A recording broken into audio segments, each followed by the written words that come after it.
ఎండాకాలం అంటేనే సెలవుల కాలం. పిల్లలకు పండగే పండుగ. ఆటపాటలతో ఇంటా బయట ఒకటే సందడి చేస్తుంటారు. అయితే ఇలాంటప్పుడే పిల్లలకు కొన్ని ఇబ్బందులు కూడా ఎదురవుతుంటాయి. తీవ్రమైన వేడి, ఉక్కపోతల మూలంగా తరచుగా డీహైడ్రేషన్ బారిన పడుతుంటారు. త్వరగా అలసిపోతుంటారు.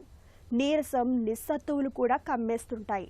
వేసవిలో ఎదురయ్యే ఇలాంటి ఇబ్బందులను అధిగమించేందుకు ఓఆర్ఎస్ ద్రావణం బాగా తోడ్పడుతుంది.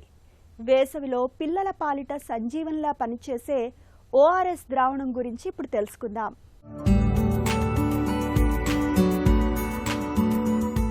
సెలవుల కాలం కావడంతో ఈ సీజన్లో పిల్లలు ఎండ పట్టున విపరీతంగా ఆటలాడుతుంటారు. ఇలాంటప్పుడు ఎండల వల్ల వేడిగాడ్పుల కారణంగా పిల్లల్లో అలసట, నీరసం, వడదెబ్బ లాంటి సమస్యలు వచ్చిపడే ప్రమాదం ఉంటుంది.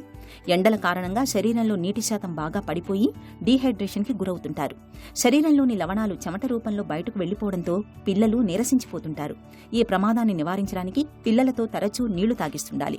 ఓఆర్ఎస్ ద్రావణాన్ని తరచూ తాగించడం మరీ మంచిది. వేసవిలో ఇది పిల్లల పాలిట సంజీవనిలా పనిచేస్తుంది.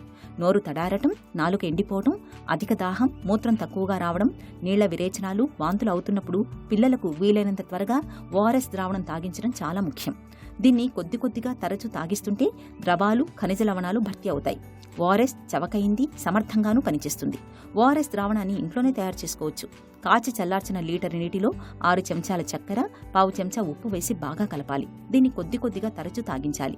విరేచనాలు తగ్గేంత వరకు ద్రావణాన్ని ఇవ్వాలి. దుకాణాల్లో దొరికే ఓఆర్ఎస్ పొడిని సరైన విధంగా నీటిలో కలపటమూ ముఖ్యమే. ఇవి 2 రకాల సైజుల్లో లభిస్తుంటాయి. ఒకదాన్ని 200 మిల్లీలీటర్లు, మరోదాన్ని లీటర్ నీటిలో కలపాల్సి ఉంటుంది. సరైన పాలలో కలపకపోతే ద్రావణం మరీ పల్చగా లేదా గాఢంగా అవుతుంది. పల్చగా ఉంటే తగినంత లవణాలు అందవు. గాఢంగా అయితే అధిక లవణాలు చేటు చేస్తాయి. పాలు, పండరసాలు, సూప్స్, కూల్ డ్రింకుల వంటి వాటిలో ఓఆర్ఎస్ను కలపకూడదు. నీటిలో ఓఆర్ఎస్ పొడిని కలిపి తయారు చేసిన ద్రావణం మీద మూత పెట్టి ఉంచాలి.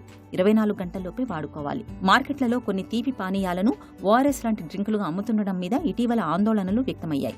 ఇవి వైద్య ప్రమాణాలు పాటించడం లేదని ఫిర్యాదులు వచ్చాయి. దీంతో వీటిని ఓఆర్ఎస్ పేరుతో అమ్మరాదని food safety and standards authority of India ఆదేశించింది.